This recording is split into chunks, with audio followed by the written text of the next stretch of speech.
Hi, welcome to this week's edition of Gridiron TV. I'm your host Stuart Young and I'm joined again by Alan Price. So Alan, what have we got on today's show? Well, I was managing to catch up with Ben Langston, who's the defensive coordinator of the Edinburgh Wolves, talking about his time with the team so far and their match against the Dundee Hurricanes on Saturday. Good. I mean, also on the show we're going to be talking about the results from the Premier League, the First Division and the Second Division.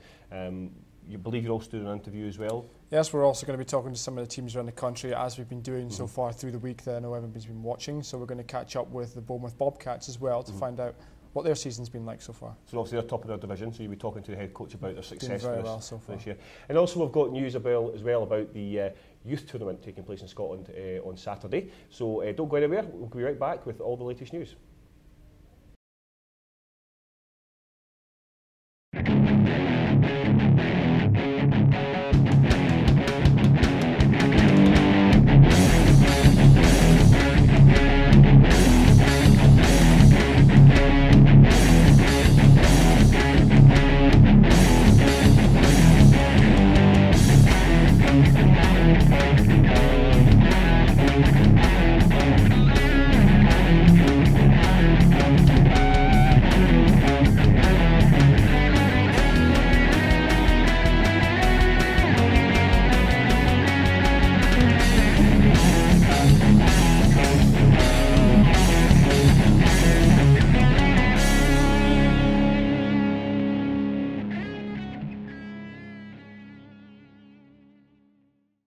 Hi, welcome back to Gridiron TV. We're now going to discuss the Division 2 results. So Alan, what results stood out for you this weekend in Division 2? Well, let's start with one of the bigger scorers of the weekend down at DC Presidents, their brand new facility, looking great on the photos, playing against the Staffordshire Surge.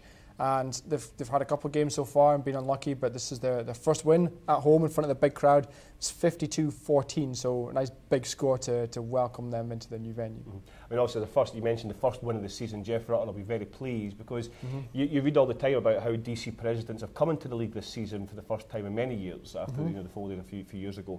And the work that they put in to generate such good facilities, it seems to be paying off now. It can be really difficult for new teams entering the league to find their footing, to face experienced teams, and normally what happens is you're on the bad end of a lot of big losses and you just learn your way through it and you pick up all your mistakes, you correct them and come back in the second years. But if you've got the experience in the team and sort of some knowledge and like you said, putting in the hard work, then you can come away with those big wins, and that sets you on a really nice level to get going from then on. Okay. Well, congratulations to Jeff and DC Presidents for that excellent win. So what else stood out this weekend? Well, just running through the list here, another couple of big ones like Oxford Saints against Bristol Apache, 42-6 to them. So another a lot of points going on the board this weekend, and in previous weekends I've had very tight scores, maybe one or two points in it, but you know, some big scores in Division 2. So again, congratulations to them down in the Division 2 West. We look at the MK Pathfinders. A victory for them this weekend as well. Yep, 25 points to 7 against the Watford Cheetahs. So nice for them to roll the season on.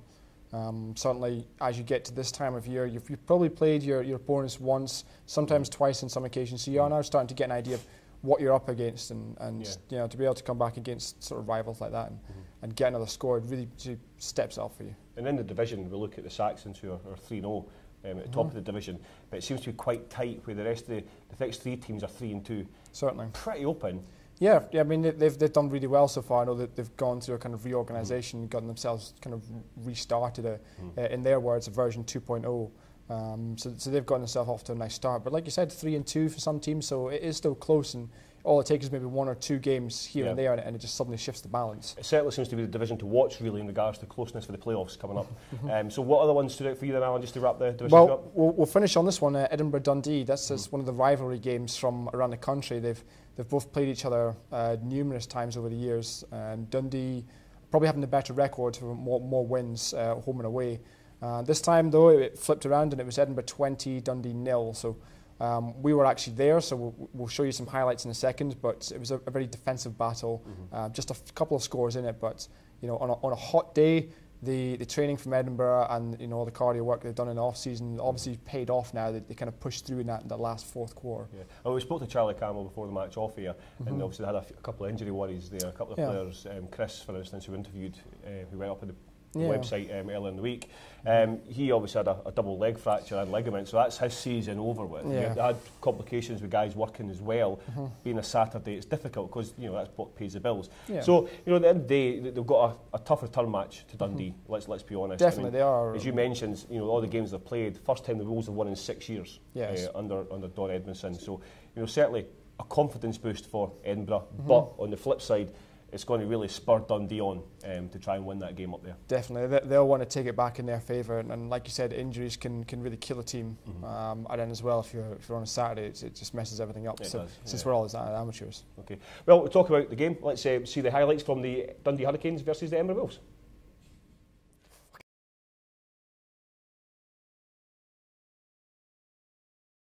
The first round of this old northern rivalry, it was the Dundee Hurricanes that travelled through to face the Edinburgh Wolves at Meadowbank Stadium.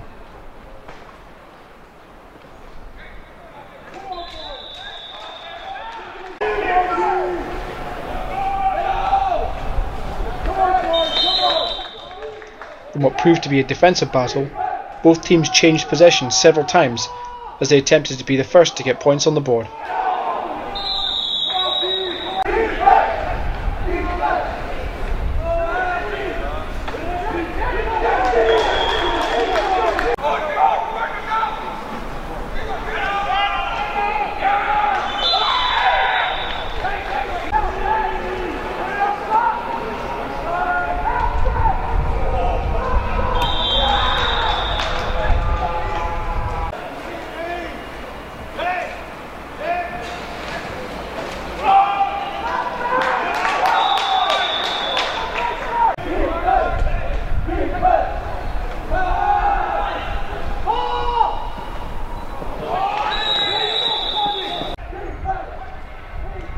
It was the home team that would get the first score of the day, with linebacker Ben Langston intercepting the ball and taking it back 30 yards for the score.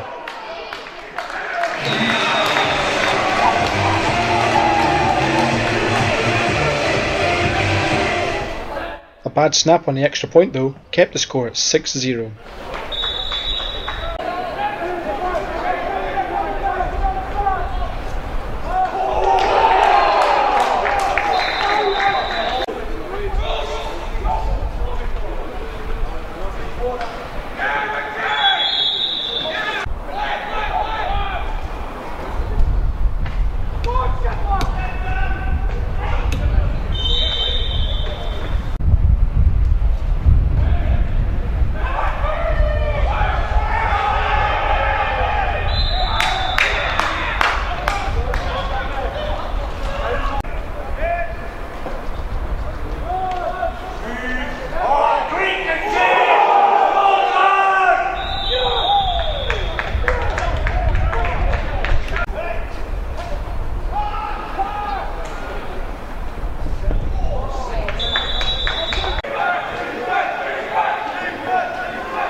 With no further progress in scoring, the half-time score remained Edinburgh 6, Dundee 0.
It was the Wolves that then looked like they were going to get the next score of the game, with an impressive punt return from Stu Harrison.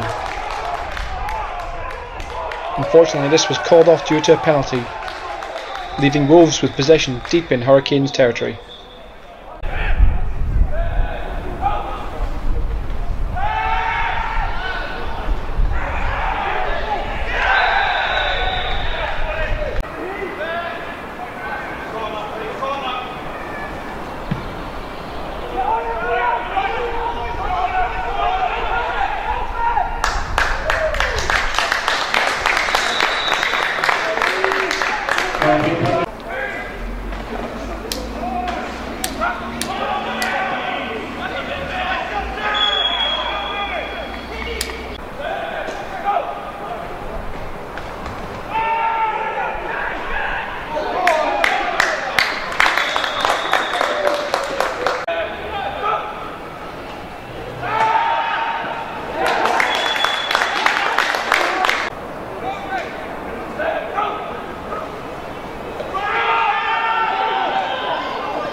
The Wolves capped their long drive with a short pass from quarterback Jamie Morrison to receiver Stu Harrison.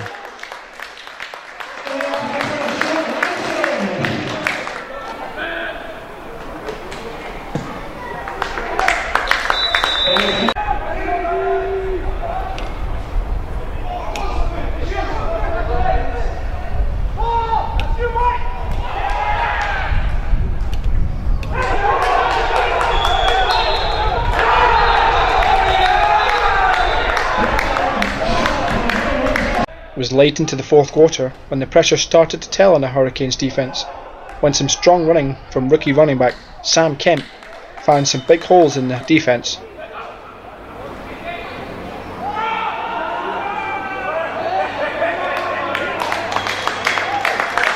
And then the rookie was then able to find a gap all the way to the end zone to pick up another 6 points for the Wolves.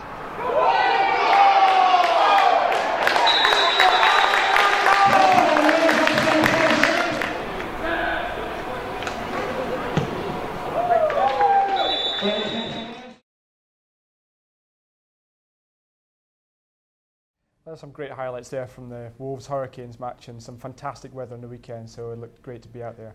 We're now joined by the defensive coordinator for the Wolves and also player, Ben Langston. Ben, thanks for coming and joining us. Yeah, no problem. Great to be back. Before we talk about the game from Saturday against the Hurricanes, let's talk a little bit about your time in the UK so far. You're from the US originally. You're now over here studying, doing your master's degree. How's that going? It's going well. Almost done. Just working on the dissertation now. Goodness, it's obviously hectic to come across another country, studying a master's degree. You also fit your time for training for football. During your degrees beforehand, you obviously had to train before. How does training for football over here in the UK compare to back home? It's obviously a lot less intense than before, but how have you found the transition? It's just kind of flip-flopped, whereas football took most of my time in the US, and now it's obviously with a master's degree, it's going to be more intensive than my undergraduate degrees.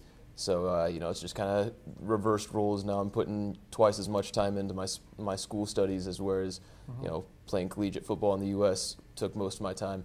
And, it's a little more difficult. I'd like to be able to put in more time in the gym, get my conditioning up a little more. But school, again, makes that a little more difficult than what I'd like. So obviously you're also the defensive coordinator for Edinburgh. That's going to take up a lot of your spare time too, going over film, working with the head coach and the other kind of positional and assistant coaches. How are you finding now transitioning, not just working in your players, but also transitioning into a coaching role? How are you finding that? I mean, it's been a great experience so far. I feel like I've, gotten a good response from the guys, and like you said, it's much more of a time commitment than what I was initially expecting. And it's good to be able to break down some film and create my own game plans. And meeting with the coaches, bouncing ideas off of each other always helps. Yeah, you spend your time on the pitch as well as being able to talk to the guys off the pitch, and like you said, they responded well. And from looking at the scores, they're Edinburgh now top of the table for their conference. So it's obviously paying off. You've had 2 shutouts, if we include this Dundee game from the weekend, 2 shutouts from your games. So you must be quite happy with how the guys are doing. Yeah, couldn't be more proud of them. Like I told them after the game, that they've gotten better each week, which is obviously what you want as a coach. And we still have some areas that we can definitely improve, and I'm looking forward to the guys continuing to improve. And one of the things you'll be seeing as well is you'll have guys who have played before for Edinburgh or for other teams, but you'll also have guys that are completely new to the sport. How are you finding coaching these guys, going right down to the very fundamentals of the sport? It's unique to get guys that, basically don't know what some of the positions are, don't even know all the rules, but, even those rookies are making some great strides. And we got a number of guys on the team that aren't getting a lot of playing time now, but in the next couple of years, I imagine they'll probably step in and make an impact. Yeah, and so if we look at that Dundee game from the weekend, 20-0 to Edinburgh, so your second shutout. Can you describe how that compares to the previous game against the Glasgow Tigers when it was 43-34? How the defence adjusted to any changes that were made between that game and this Dundee one? Kind of what I think about when we played Glasgow the first time is that the score didn't really justify how the defense played, and the fact that we did give up a few points in special teams and then the offense, and that the defense actually had a pretty decent game, but it was, again, those big plays that was sort of our Achilles heel. And that's what we've been focusing on here in the last couple of weeks, is to eliminate those big plays. We're hoping that if we can get those wrinkles ironed out, we'll be an even better defense, and we'll have hopefully more shutouts to come. Yeah, and as we just saw in the highlights, there weren't too many big plays for either team this Saturday. It was a very close defensive battle. But we'll give you your credit. You're a very modest man, but you really changed the game in the first half with your interception. We saw there managing to break through and get the first touchdown. How did it feel on the pitch? It was a very, very tough match for both teams. Did you ever feel like when the momentum was changing? Yeah, I mean, really early in the fourth quarter, it really felt like maybe Dundee was a little tired, but our offense really started to pick things up. Defense obviously was pretty strong throughout. However, our offense started to build some steam, and it seemed like the momentum was shifting right there. So you've now got your next game, the return home leg against Glasgow Tigers. Without giving away any secret information or coaching tactics, are you going to make any changes based on what you've seen from the Tigers already? We don't expect to make anything too drastic. Probably keep things pretty basic again. We played pretty well against their run game, but it was again their pass that was hurting us. Plan to again work on our pass defense a lot, and again just try and wrinkle out those big plays, and we'll do fine. Terrific. Well, we'll be keeping an eye on you. You're currently top of the Division 2 North, so you're obviously in a nice strong position, but still plenty of games ahead of you. So good luck for the rest of the season, and thanks for joining us in the studio. Yep. Thank you. Coming up next, let's take a look at the scores from Division 1. Welcome back, and thanks very much to Ben Langston of the Edinburgh Wolves there for a great chat about their game. So, Stuart, let's have a look at the Division 1 games, and let me start with the one I think that stood out the most and what a lot of people were kind of surprised about. An incredibly tight match. It was the Coventry Jets and the Nottingham Caesars. So Nottingham have had a really good season so far, some nice wins. Coventry also, with their sort of Premiership background, they've done really well. This one came right down to the very last play of the game. 28 points to 27 to Coventry with a 2-point conversion to finish off to give them back that lead. So an amazing finish for them, and obviously it's going to be a tough loss for Nottingham to be involved in those kind of tight finishes. Yeah, you know how much Nottingham work hard and prepare for these big games, and they will take that as a bit of a blow to their season.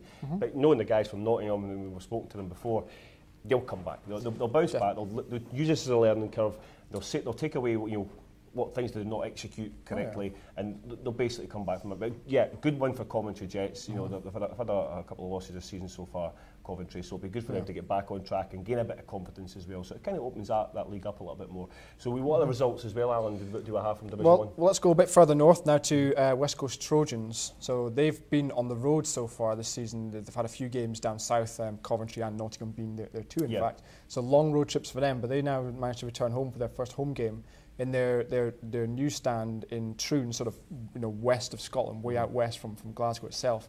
But they managed to open up with a victory, so that's obviously a good welcome home for them and a good start for their brand new venue, getting fans down for the first time, and getting a victory. So back on track. And especially against Gateshead Senators as well. I mean, they're a very good, strong, well drilled and very experienced side. And so are the West Coast Trojans. I'm sure Gary McNee's taught these guys basically. There's no pushovers in this league. And we need to go and earn these wins, and they did that exactly. Yeah, that. Both got great experience in the team, so it's obviously just it's kind of a battle of wills. But this time it's the Trojans that came out. Okay. What other results do we have then, Alan? Well, we'll run down the list here. The couple that stand out is East Kent Mavericks, Sussex Thunder. So 32 points to 20 to the Mavericks. So a nice win for them. That keeps their season rolling. Sussex have been looking quite dangerous. They had their 28-0 victory against Essex Spartans before, so they were quite dominant in that game. But the Mavericks have been able to take this one, so well done to them. And you're going to be speaking to the Mavericks later this week as well. So. Definitely. So it's get a chance to speak to them directly and find out their thoughts on their season so far, and what the game was like themselves. So it's get the word from the horse's mouth itself, if I can say that. Not good. And you're certainly a great result for the Mavericks at the end of the day. It'd be good to see what these kind of effort these guys have been putting into the season as well. So it'd be good to interesting to see for them as well. So don't go away, Gridiron TV. We'll be right back. We'll be talking to the Bournemouth Bobcats. We're now joined again by the Bournemouth Bobcats and Coach Burridge. Coach, thanks for joining us. I know you're a busy man, so welcome on the show. Thanks very much. Nice to hear from you again. Let me just congratulate you on your season so far. Barring the one tie against Gloucester, you've been winning throughout. Some tighter games and some bigger games. Particularly this weekend against the Cornish Sharks, 7-6 is a really tight match. Can you tell us more about it? Well, the game was mostly defensively wise. Both teams' defensive are very, very strong. And with just the offence doesn't seem to be firing. I don't know why. We just could not fire. And same for their guys. They couldn't fire off as well. Yeah, I mean, obviously you want to try and get into that rhythm, and hopefully the guys can turn it around for your next game, which is in a couple of weeks' time against the Oxford Saints. That's right, yeah. They had quite a high-scoring match this week and in previous games. Without giving away any secrets or anything, how do you think you're going to be able to get the guys turned around in time to be able to handle that and turn them over?